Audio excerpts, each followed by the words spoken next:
Bismillahirrahmanirrahim. Assalamu alaikum. Welcome to Newsroom. I'm your host, Khalid.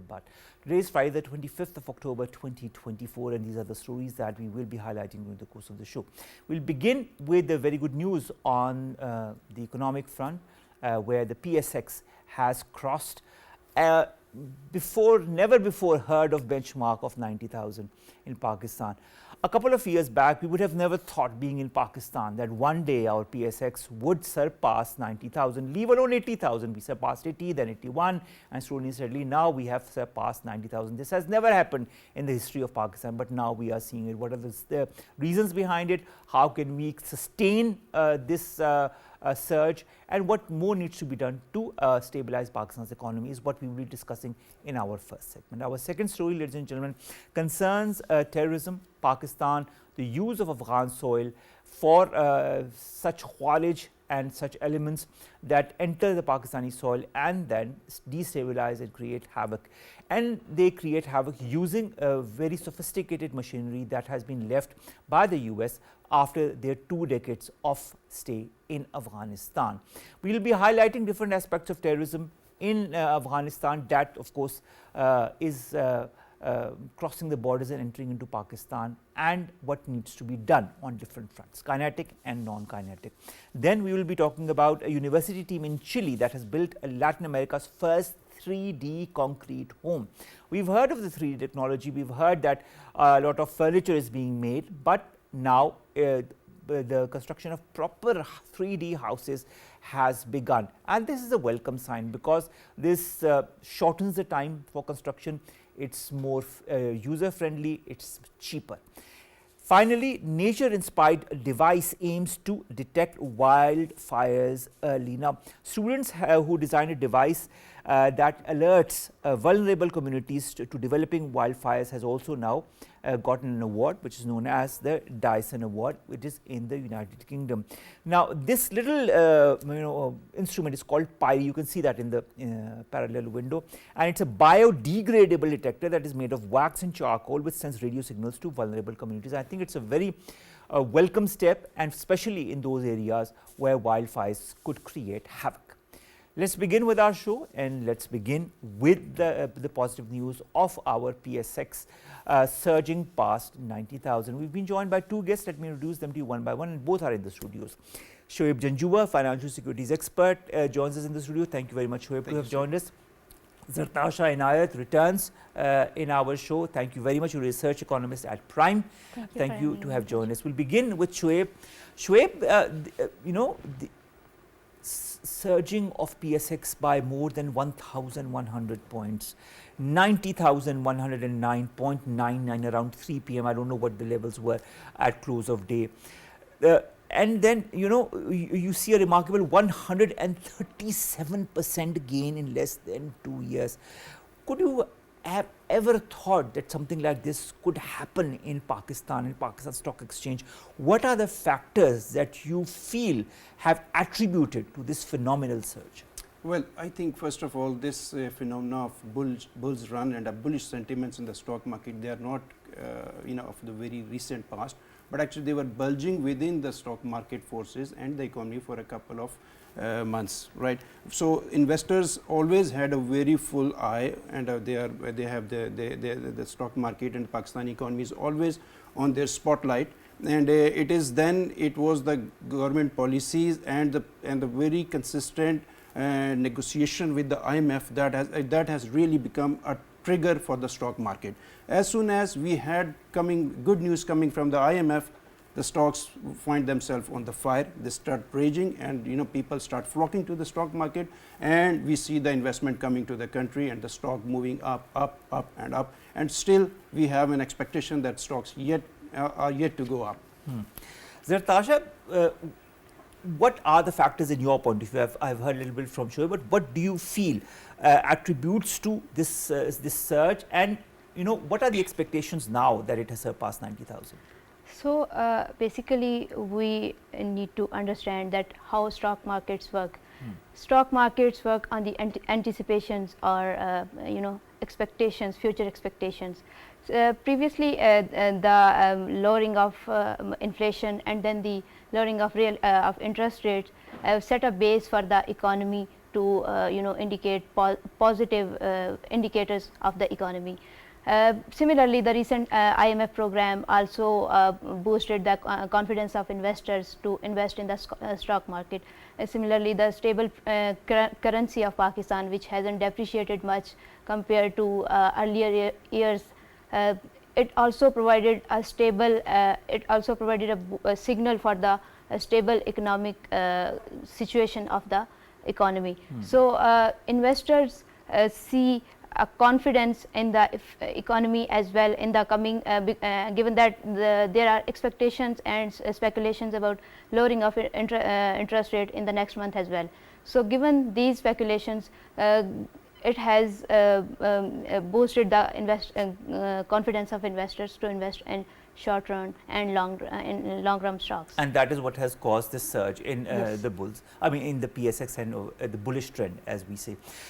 Strengthening economic fundamentals such as strong corporate result season and improved liquidity, has that also contributed to this surge? So surely these are basically the factors that have, first of all, the corporate results are very fantastic. They are showing 4 to 6% growth per annum, and this is something that investors are looking when they go and start buying to the stock market. Similarly, as far as the liquidity is concerned, when if you take 6 months ago, the interest rates were on the higher side, but since declining interest rates forces the capital to flow from fixed income securities and treasury accounts back into the stock market, which offer you a fantastic return. And their Pakistani stocks at this point in time, Dr. Saab, I tell you, they are very, very cheap in the terms of their earning multiples. So we see further people investing into the stock market if there is a further decline into the interest rates. Okay. Zartasha, when you look at this bullish trend, one of the reasons that I feel is also expectations, as you yourself have pointed out. Now, there is also another expectation as far as the reduction of policy rate by the State Bank of Pakistan is concerned. Some people talk about 200 basis points, other people talk about less. And this meeting is going to be held next month, that is on the 4th of November. And they say all this might happen because of a decline in inflation, because of a low current account deficit and higher remittances. Do you expect this policy rate to reduce, and in your point of view, what will be the effects of this? So, looking at the inflation rates, we do expect the policy rate to further lower, because the rationale behind the high policy rate given by State Bank of Pakistan was that Pakistan's inflation is surging, and now that it has lowered to like around 9.7% or even lower than that. I'm not sure about the facts and figures, but if it keeps on lowering down, we do expect a further decrease in interest rates, and decrease in interest rates make the borrowing cheaper. So it encourages both investors and consumers to borrow more and then spend more. So we do expect that with decrease in policy rate, there would be high business opportunities, because those who were intimidated by high interest rates, now they are more encouraged to borrow and invest in the economy, and it would have, of course, spillover effects for the other sectors of the economy. All right, Shoaib, when it comes to the CPI inflation, it clocked at 6.9% in the month of September. It is expected or anticipated that in October also it will remain stable and might be in a range of 6.5 or 6.7 to 7%. What measures in your point of view need to be taken to maintain this stability?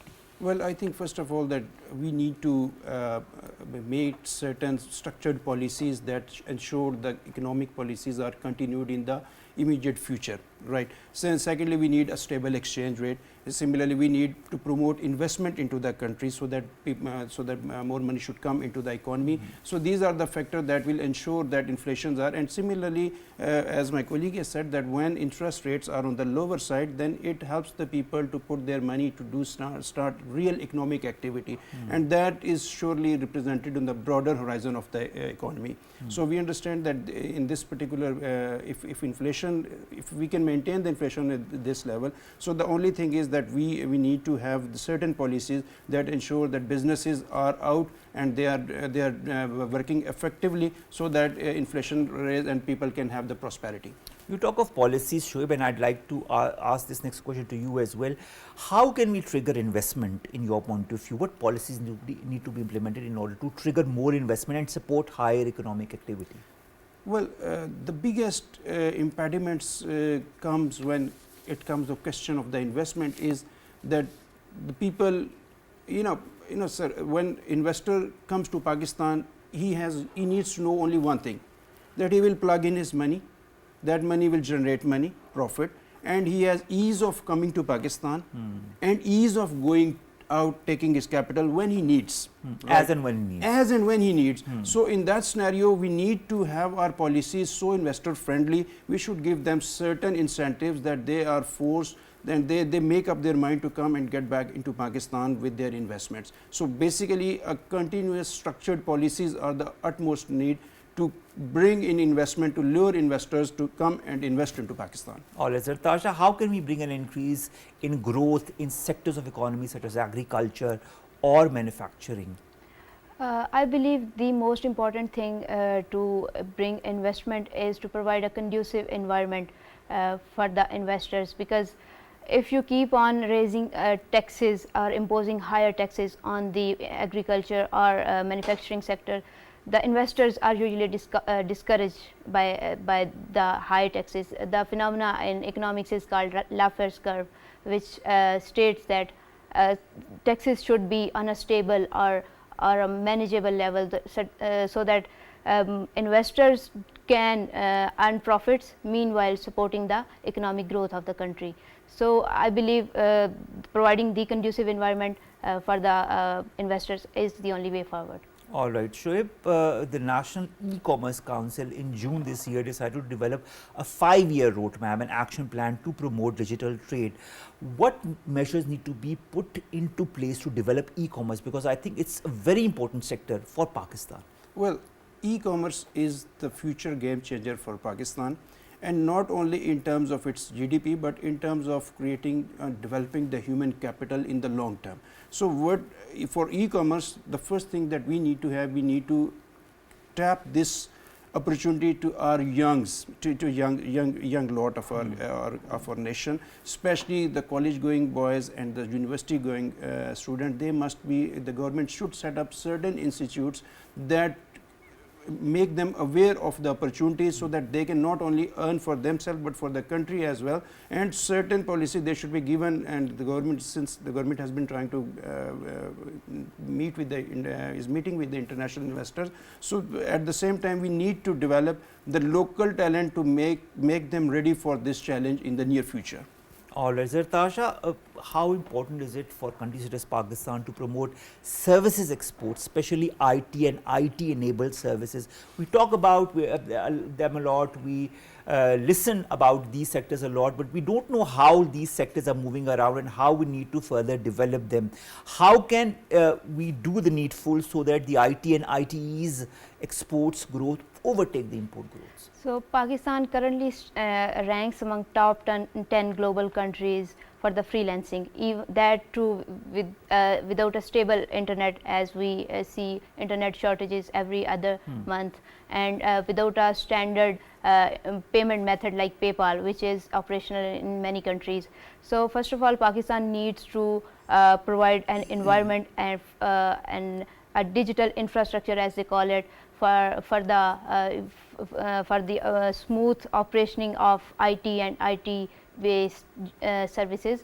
It also needs to establish IT zones and universities for the students, those who are interested in learning certain skills. Similarly, it also needs to develop training programs, like one of the programs by Pakistan's government is DigiSkills. If you are aware of that, it provides training to online training to different students and professionals, whoever sign up for that. So IT and IT sector can definitely enhance the economic growth of a country without building a physical infrastructure. It can reduce the trade deficit gap, which has caused the economy to suffer in the long run, and it can also bring the foreign exchange for the Pakistan's economy. All right, Shoaib, the private sector has a very important role to play as far as Pakistan's economy is concerned. We've heard many a times talk about public-private partnership. What kind of role is our government expecting from the private sector? Well, this theme of they call, USA they call it public investment in private investment in public entities, and this is something they are doing in late 90s and early 20s. So this idea says that basically some of the investors must come up, and some of the particular of a country, those public sector enterprises that need capital and skills, they should come and contribute to it. So if we look at our own state of affair, we have certain state-owned companies that over a period of a time they have become dysfunctional for one reason or other reason. And similarly, we have so many international investors sitting next door, Middle East, China. They have the expertise and they have the capital. They are always willing to come and run these companies and loss-making companies into the profit. So we need to give certain legal and enacted laws that ensure that their participation is not only that appreciated, but it is considered beneficial for those enterprises and for the economy as well in the larger sense. All right. Zartasha, a lot of common people, and I was discussing that with Shoaib before the show began. A lot of people like myself are very apprehensive when it comes to investing in stock. We don't know how to do it, when to do it, which stock to invest in, and there are so many question marks around this that we need to be guided in a proper manner. What can be done in your point of view?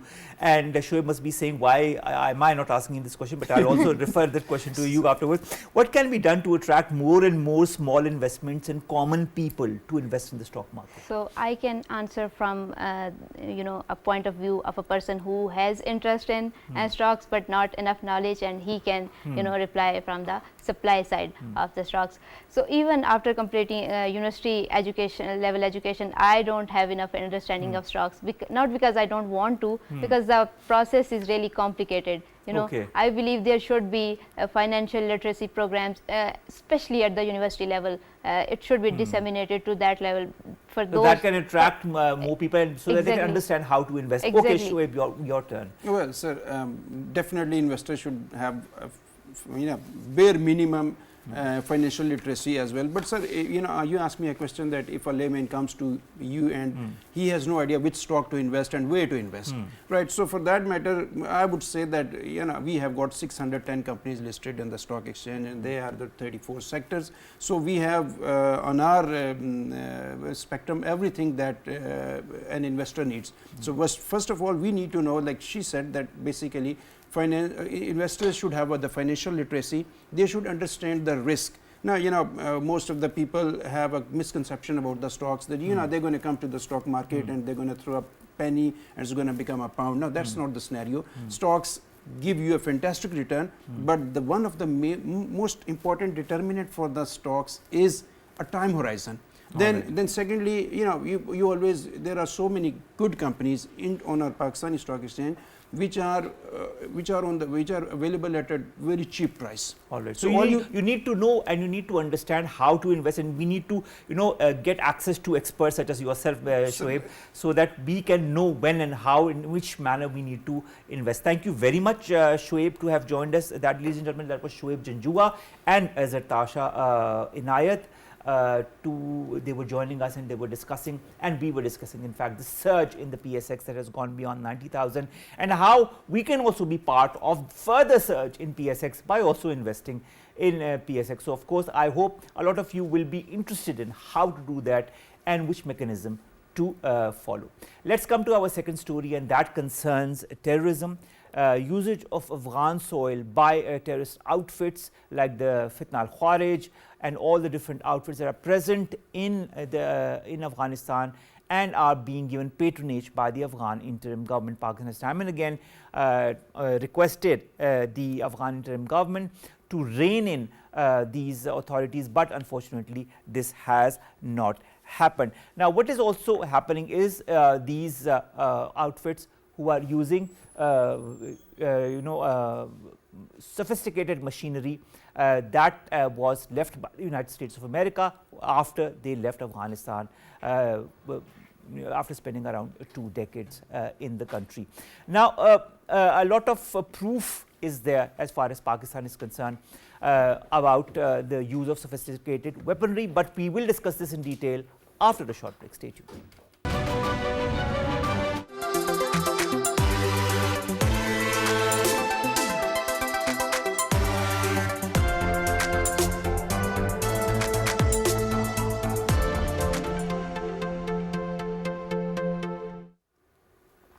Welcome back. Our second segment concerns terrorism in Pakistan, and that is emanating from the Afghan soil. Now, the terrorists, the Fitna al-Kharij, have been using sophisticated weaponry that has been left by countries such as the United States. And this creates more of a precarious situation because of the kind of weaponry that is being used.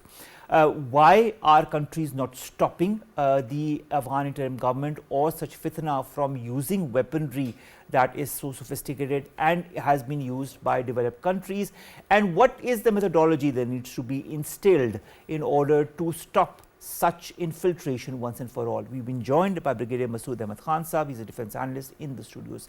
Masud Sahab, thank you very much to have joined us. I'll come straight to the point. Evidence of use of foreign weapons, we've discussed this in the past as well, brought from Afghanistan on Pakistani soil, comes again to light because of the proofs that time and again are brought in the form of the fitna using such weaponry.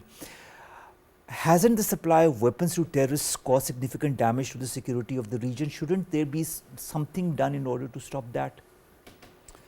I entirely agree with this question of yours that these weapons which are available not being used by all the terrorists present inside Afghanistan. And mainly when we talk of Fitna al-Kharij, TTP or Jamaat-e-Ahrar and others, Pakistan specific, they are using these weapons. But recently the conference which was held on the sidelines of the United Nations General Assembly Summit, the 4 countries, the Pakistan, Iran, Russia, China, they have also conveyed their concern and unanimously of the terrorism emanating from Afghanistan and the availability of weapons as a credible threat to the not only to Pakistan but also to the region. So we have seen in the past, right from the day when Afghan Taliban took over the control of Afghanistan, so they have equipped all the terrorists, including TTP and others also, those are present inside Afghanistan. But the important question is Afghanistan, when the Americans spent about $19 billion to raise and equip the Afghan National Army, and subsequently when they left Afghanistan, then they left ammunition, weapons, equipment worth $7.12 billion, and the stories were carried by Foreign Policy Magazine, Al Jazeera, New York Times, even Pentagon. They acknowledged the about 3 lakh small arms weapons left by the Americans while leaving Afghanistan. So today in the south of Afghanistan, in the east of Afghanistan, mainly the Panjwai has become a notorious place as a weapon market. So Foreign Policy Magazine story was that Afghan Taliban, they have become the traders, weapon traders, and they're earning billions of dollars through the sale of these weapons. So it is an open market and they are selling those weapons. Secondly, they have equipped all those terrorists inside Afghanistan, threatening Pakistan, Central Asia, China, Russia, etc. But mainly, though, despite all these things, the international community is well aware of it, and those attacks carried out against Pakistan, right from, if we start from Chatral, when about 2 posts they were attacked by TTP and Al-Qaeda, it was a joint attack. Right, if you go down south to Turbat and Gwadar, the American weapons were used. Now, these weapons are being used not only by Fitna al-Kharij, TTP or the allied associated factions, but also by the BROS. It has been established now. The recent attack, whether it was in south, whether it was in Turbat, Gwadar, elsewhere in Noshki, these weapons were used. So there even in Bajor, right? Yes, now, Bajor. just a couple of days back. So there is a serious threat. So the flow of these weapons can pose a serious global threat, not only to the region. SKS, AK-47, RPD, LMGs, AMD-65, M4, the list goes on and on of the kinds of ammunition that have been found on the spot where these fitna and other such terrorist outfits to be specific, 3 lakh small arms weapons, 26,000 heavy weapons and 61,000 vehicles. This was report was carried by Al Jazeera. So that is the magnitude of weapons, equipment available inside Afghanistan, leaving aside Humvees and other vehicles. Can something be done, Brigadier Saab, to stop the usage of such weaponry, such machinery for terrorism purposes? So it is only the international community which can play a role, mainly the regional countries. When I talk of regional countries, it is the China and Russia which they can prevail in these circumstances. At present, as we understand, there is a great game going inside Afghanistan. As recently Russia has delisted Afghanistan from the list of the terrorists operating in Afghanistan. So that is basically steps taken to counter United States. At the same time, the United States, they are trying to establish their diplomatic setup inside Afghanistan. Chinese, they have already established their setup. So there is some sort of a race to control Afghanistan to counter each other. So that is the reason, that's why some of the things which are threatening the regional peace is being ignored by these regional countries. But I think with the passage of time, now they have realized the communique which was released by those 4 countries, they also not only they mentioned the TTP, threat to Pakistan, then they also mentioned a BLA and specifically a Majid Brigade also threatening Pakistan from Afghanistan. So they have the concern, they understand, and if not, if they don't take steps in future, certainly the stability and peace of region as well as those countries are there threatened. Brigadier Saab, you've talked about so many reports. You've talked about the New York Times, you've talked about the foreign policy, you've talked about Pentagon that has also released a report. Don't all of these facts indicate that the Afghan regime is not only arming the Fitna al-Khawarij, but also providing safe passage for other terrorist organizations? And if that is the case, why are they doing this? Pakistan has time and again, told them that you need to stop, you need to, curb such activities, but they are not. Are their hands tied, or is there some other game going on? So the reasons could be, as we have been discussing in the past, as a leverage, as a proxy, that is one thing. At the same time, they want to dictate their policies in Pakistan. They want to have a cross-border management according to their wishes. They don't want us to fence as we have done the entire western border. They don't want to impose the imposition of restriction when we have imposed on their trade activities, using of illegal trade routes and the smuggling of other goods, etc. And they want to dictate us to accommodate basically this TTP in Pakistan, so which is not possible for Pakistan. So these are some of the factors. At the same time, they are trying to use their philosophy which was used previously by the communist regime in Afghanistan, the sentiments of the Pashtuns being used, the slogan of Pashtunistan, Lar o Bar, and so many things, just to exploit the sentiments of the Pashtun. That's how now Taliban they are operating in Afghanistan. Brigadier Masud, our Prime Minister Shehbaz Sharif Sahab, while paying tribute to the policemen who laid down their lives while fighting the fitna in Mianwali, also said that the war against the Khawarij will continue till the complete elimination of terrorism from the country. A, how important is this commitment? B, what methodology needs to be used, whether it be kinetic or non-kinetic? And Prime Minister has rightly said that he has spoken a number of times about this threat to the country, and certainly there is we can see the resolve in the government of Pakistan, and which has been demonstrated by the Prime Minister of the country a number of times. At the same time, Chief of Army Staff has also conveyed his that Pakistan army is steadfast to battle these terrorists across the Pakistan wherever they are present, and they will be taken to task. And he is also ensured that this country will be saved from the scourge of these terrorist activities in Pakistan. But at the same, I don't think so that what is going to happen with the passage of time, but the resolve is there. The government of Pakistan is determined, the Pakistan armed forces are determined, as I can say the soldiers all ranks, the Pakistan army, they have unflinching resolve to let their lives sacrifice for the country in the line of duty. That is the basic, you can say, the value which we are following the all ranks of the Pakistan army. Brigadier Masud, we not only have infiltration of terrorist outfits, fitna from the Afghan border into Pakistan, we also have aggression and acts of aggression on the Pakistan-Afghan border. The latest incident happened on the Nushki Ghaznali area in early October. Why? What to just understand for a moment, why is the Afghan posturing become so aggressive? Probably the step which we recently took, rather some time back, when the Chief of Army Staff took decided to take some strong decisions, when we basically started this concept of one visa regime, then we imposed this crackdown on smuggling, illegal trade routes, one document regime concept was introduced. Then we, at the same time, we also decided to deport the illegal Afghan nationals from Pakistan.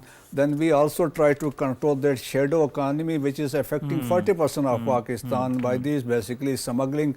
As just to give you an example, probably there are 14 million tiles are sold in Pakistan annually. And out of those 14 million, 65 million they are smuggled from Afghanistan. So billions of loss to Pakistan economy. And according to Pakistan Business Council report, annually this shadow economy costs Pakistan 800 billions.